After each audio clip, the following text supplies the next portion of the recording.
Hi hello അസ്സലാമു അലൈക്കും. Asin food stories and ടിപ്സിൻ്റെ പുതിയൊരു വീഡിയോയിലേക്ക് എല്ലാവർക്കും സ്വാഗതം. ഞാൻ അസീന റഫീഖ്. അപ്പോൾ എന്തൊക്കെയുണ്ട് എല്ലാവരും വർത്താനം? എല്ലാവർക്കും സുഖമാണെന്ന് വിചാരിക്കണു. ഇന്ന് നല്ല രസമുള്ളൊരു ടീ കേക്കിൻ്റെ റെസിപ്പി ആയിട്ടാണ് വന്നിട്ടുണ്ട്. നല്ല പഞ്ഞി പോലത്തെ ഒരു ടീ കേക്കാണ്, ഹെൽത്തിയാണ്, കുട്ടികൾക്കൊക്കെ കൊടുക്കാൻ പറ്റും. പിന്നെ ഞാനിതിൽ ബേക്കിംഗ് സോഡ പോലും ചേർത്ത് കൊടുക്കണില്ല, കളർ പോലും ചേർത്ത് കൊടുക്കേണ്ട കാര്യമില്ല. പിന്നെ ഞാൻ ഇതിൽ തന്നെ ഞാൻ എങ്ങനെയാണ് മുട്ടൻ്റെ മഞ്ഞയും വെള്ളയും വേർതിരിച്ചിരിക്കണമെന്നും കൂടി കാണിച്ചിട്ടുണ്ട്. അപ്പോൾ നിങ്ങൾ വീഡിയോ സ്കിപ്പ് ചെയ്യാതെ മുഴുവനായിട്ടൊന്ന് കാണുക. അപ്പോൾ നമുക്ക് വീഡിയോ ഒന്ന് കണ്ടു നോക്കിയാലോ.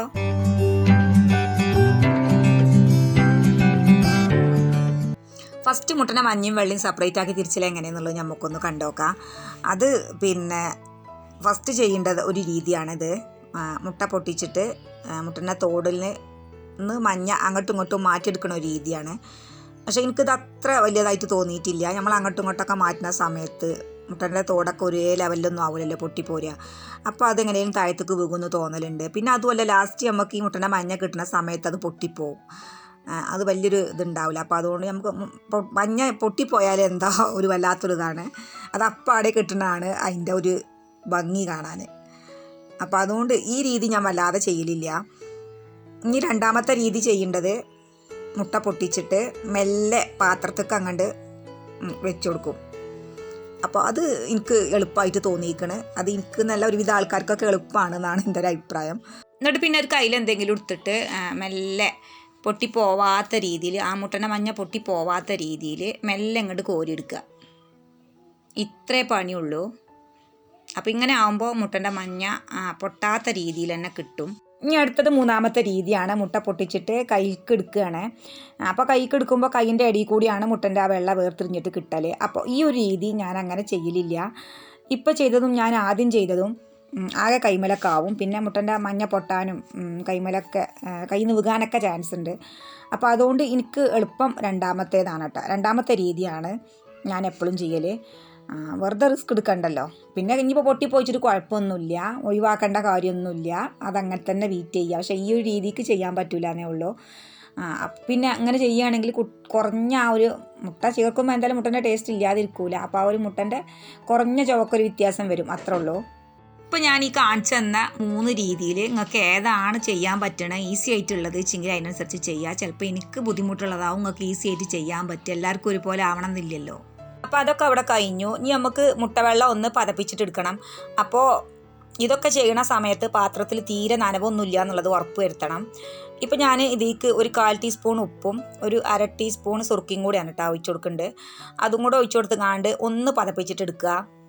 അങ്ങനെ മുട്ടൻ്റെ വെള്ളമൊക്കെ പതഞ്ഞതിന് ശേഷം ഒരു 1/2 കപ്പ് പഞ്ചസാര കുറച്ചായിട്ട് ഇങ്ങനെ ചേർത്ത് കൊടുത്തിട്ട് ഒന്നായിട്ട് ചേർത്ത് കൊടുക്കണ്ട, നല്ല ക്രീമി പരുവത്തിലാക്കിയിട്ട് എടുക്കുക. അതാ ഇതുപോലെ. അപ്പോൾ ഞാൻ അധികവും ഇങ്ങനെ തന്നെയാണ് കേട്ടോ മുട്ട ബീറ്റ് ചെയ്തെടുക്കൽ. എന്നാൽ നമുക്ക് അതിനനുസരിച്ചുള്ള കോണവും ഉണ്ട്. അപ്പോൾ നമുക്ക് കേക്ക് തിന്നുമ്പോൾ മനസ്സിലാവും. അപ്പം അങ്ങനെ ബീറ്റ് ചെയ്തെടുത്തതിന് ശേഷം ഞാൻ ഇനി ഇതിലേക്ക് 1 ടീസ്പൂൺ വാനില എസൻസ് ആണ് കേട്ടോ ഒഴിച്ചു കൊടുക്കുന്നുണ്ട്. എന്നിട്ട് ഇനി ഓരോ മുട്ടൻ്റെ മഞ്ഞ വീതം അങ്ങനെ ചേർത്ത് കൊടുത്തുകൊണ്ട് നന്നായിട്ടൊന്ന് ബീറ്റ് ചെയ്തെടുക്കുക. അങ്ങനെ ബീറ്റ് ചെയ്തെടുത്തതിന് ശേഷം പിന്നെ മൊത്തത്തിലൊന്ന് ഇളക്കി മിക്സാക്കി കൊടുക്കണം. അങ്ങനെ മിക്സാക്കിയിട്ട് ഇനിയാണ് ചേർത്ത് കൊടുക്കേണ്ട ഒരു 3 ടേബിൾ സ്പൂൺ പാലും 2 ടേബിൾ സ്പൂൺ ഓയിലുമാണ്. അതും കൂടെ ചേർത്ത് കൊടുത്തിട്ട് ബീറ്ററിൽ 1ാമത്തെ സ്പീഡിലിട്ട് കണ്ടാണ് കേട്ടോ ബീറ്റ് ചെയ്യേണ്ടത്. അപ്പോൾ ഇനി നമുക്ക് ബീറ്ററിൻ്റെ ആവശ്യം ഇല്ല. ഇതുകൊണ്ട് ചെയ്യാൻ പറ്റുന്നവർക്ക് ചെയ്യട്ടോ, ഓവർ ബീറ്റ് ആവരുതെന്ന് മാത്രം. ഞാൻ ഏതായാലും ബീറ്ററൊക്കെ മാറ്റി ഇപ്പോൾ സ്പാച്ചിലും എടുത്തേക്കണു. ഇനി നമുക്ക് പൊടികൾ ചേർത്ത് കൊടുക്കുക. അപ്പോൾ ഈ പൊടിൻ്റെ അളവ് എത്രയാണെന്ന് വെച്ചാൽ 1 കപ്പ് മൈദയ്ക്ക് 1 ടേബിൾ സ്പൂൺ പാൽപ്പൊടിയും 1 ടീസ്പൂൺ ബേക്കിംഗ് പൗഡറുമാണ് കേട്ടോ ചേർത്തിട്ടുണ്ട്.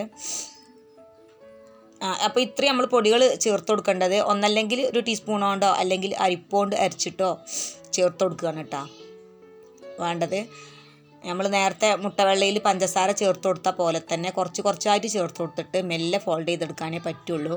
അല്ലാതെ എളുപ്പത്തിന് ഒന്നിച്ചിട്ട് കാണ്ട് ഇളക്കണ്ട.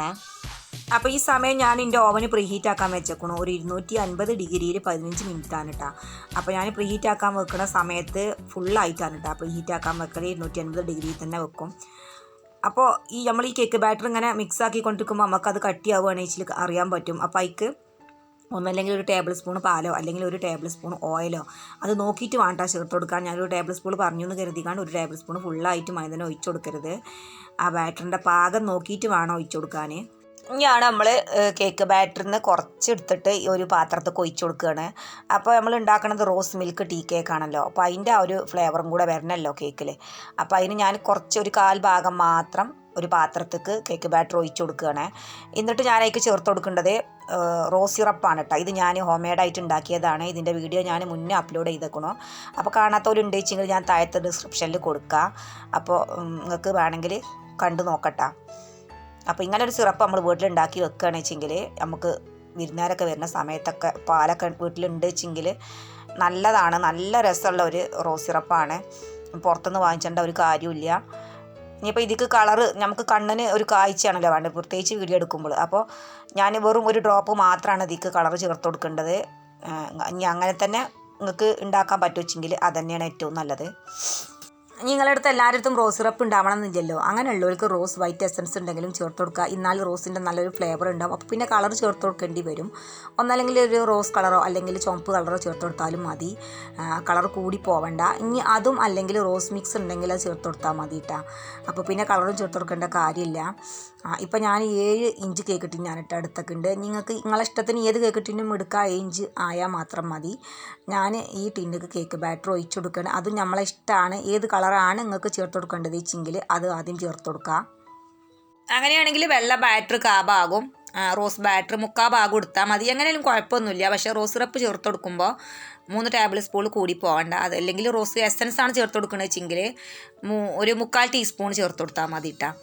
വല്ലാതെ ആ ഒരു ടേസ്റ്റ് വന്നാലും കേക്ക് വലിയ രസമൊന്നും ഉണ്ടാവില്ല തിന്നാൻ. എന്നിട്ട് ഞാൻ ഇങ്ങനെയാണ് കേട്ടോ. അപ്പം ഞാൻ ഒഴിച്ചു കൊടുക്കുന്നുണ്ട്. മാറ്റി കളർ ചേഞ്ച് ചെയ്ത് കണ്ടാണ് ഒഴിച്ചു കൊടുക്കുന്നുണ്ട്. എന്നിട്ടൊരു ടൂപ്പിക്ക് കൊണ്ട് ഒന്ന് ഇടയ്ക്ക് ഇങ്ങനെ കുത്തി കൊടുത്തുകാണ്ട് ഇളക്കി കൊടുത്തുകാണ്ട് അപ്പോൾ കാണുന്നുണ്ടാവുമല്ലോ. അപ്പോൾ ആ ഒരു മാർബിൾ കേക്കിൻ്റെ ഒരു ലുക്കും വരും. പിന്നെ എയർ ബബിൾസ് ഉണ്ടെങ്കിൽ അതും ഒന്ന് പോവും. എന്നിട്ടൊന്ന് തട്ടി കൊടുത്തുകാണ്ട് പ്രീ ഹീറ്റായ ഓവൻക്കാണ് കേട്ടോ വെച്ച് കൊടുക്കേണ്ടത്. ഒരു 150 ഡിഗ്രിയിൽ 40 മിനിറ്റാണ് കേട്ടോ ഈ കേക്കിൻ്റെ ബേക്കിംഗ് സമയം. അങ്ങനെ ഞാൻ ആ പറഞ്ഞ സമയം കൊണ്ട് തന്നെ നമ്മളെ ടീ കേക്ക് കറക്റ്റ് ബേക്കായി കിട്ടിയിരിക്കണം. അപ്പോൾ ഞാനൊന്ന് കുത്തി നോക്കുകയാണ്. ഓവനിലായതുകൊണ്ട് തന്നെ ചിലപ്പോൾ വോൾട്ടേജിൻ്റെ പ്രശ്നമൊക്കെ ഉണ്ടായി തരും.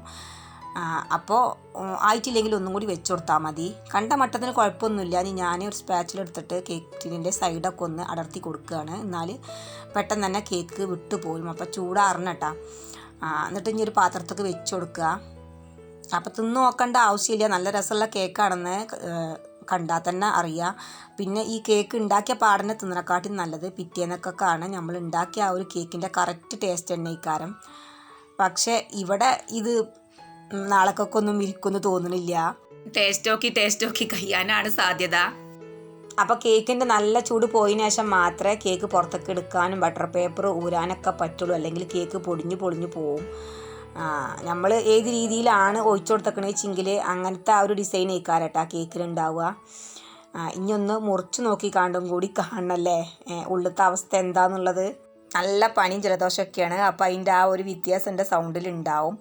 അപ്പോൾ ഇനി ഞാൻ കേക്ക് മുറിച്ചെടുക്കുകയാണ്. നല്ല രസമുള്ളൊരു കേക്കാണ്. റോസ് മിൽക്ക് കേക്കായാലും റോസ് മിൽക്ക് ടീ കേക്കായാലും ഒക്കെ എനിക്ക് നല്ല ഇഷ്ടമാണ്. ഇതിൻ്റെ ആ ഒരു ഫ്ലേവറാണ് എനിക്കിഷ്ടം. നമ്മളെ പെരിലൊക്കെ റോസ്റ്റ് വിരിഞ്ഞ് കാണ്ട് കൊഞ്ഞു പോലാണല്ലോ. അപ്പോൾ അതുകൊണ്ടൊക്കെ റോസ്റ്റ് ടീയൊക്കെ ഉണ്ടാക്കി കുടിക്കുകയാണെന്നുവെച്ചെങ്കിൽ നമ്മുടെ ശരീരത്തിന് വളരെ നല്ലതാണ്. അപ്പോൾ ഇന്നെ പോലെ തന്നെ ഇഷ്ടമുള്ളവർ റോസിൻ്റെ ഫ്ലേവർ ഇഷ്ടമുള്ളവരൊക്കെ ഉണ്ട് വെച്ചെങ്കിൽ ഇതുപോലൊരു കേക്ക് ഉണ്ടാക്കി നോക്കിയിട്ട് നിങ്ങളെ ഫീഡ്ബാക്ക് കമൻറ്റ് ബോക്സിൽ എഴുതിയിടാൻ മറക്കണ്ട. അപ്പോൾ വീണ്ടും ഇതിൻ്റെ ടേസ്റ്റും സോഫ്റ്റൊക്കെ പറഞ്ഞ് ഞാൻ ബോറടിപ്പിക്കണില്ല. ഞങ്ങൾ ഉണ്ടാക്കി നോക്കുക. അപ്പോൾ വീഡിയോ കണ്ട് ഇഷ്ടപ്പെട്ടാൽ ഒന്ന് ലൈക്ക് ചെയ്യുക, കമൻറ്റ് ചെയ്യുക. നിങ്ങളെ ഫ്രണ്ട്സിനും ഫാമിലി ഉള്ളവർക്കും ഒന്ന് ഷെയർ ചെയ്ത് കൊടുക്കുക. അതുപോലെ തന്നെ പുതുതായിട്ട് നമ്മളെ ചാനൽ കാണുന്ന കൂട്ടുകാരെങ്കിലും ഉണ്ട് വെച്ചെങ്കിൽ ഇപ്പം തന്നെ ഒന്ന് ചാനൽ സബ്സ്ക്രൈബ് ചെയ്ത് സപ്പോർട്ട് ചെയ്യുക. പഴയ വീഡിയോസൊക്കെ ഒന്ന് കാണുക. ഇനിയും നല്ല recipes and tips videos food stories and ടിപ്സും മറക്കാതെ ഒന്ന് സബ്സ്ക്രൈബ് ചെയ്യുക. അപ്പോഴത്തെ ഒരു ഷെയർ വീഡിയോ ഇൻഷാ അല്ലാഹ് നമുക്ക് വീണ്ടും കാണാം. Thank you for watching. Bye. അസ്സലാമു അലൈക്കും.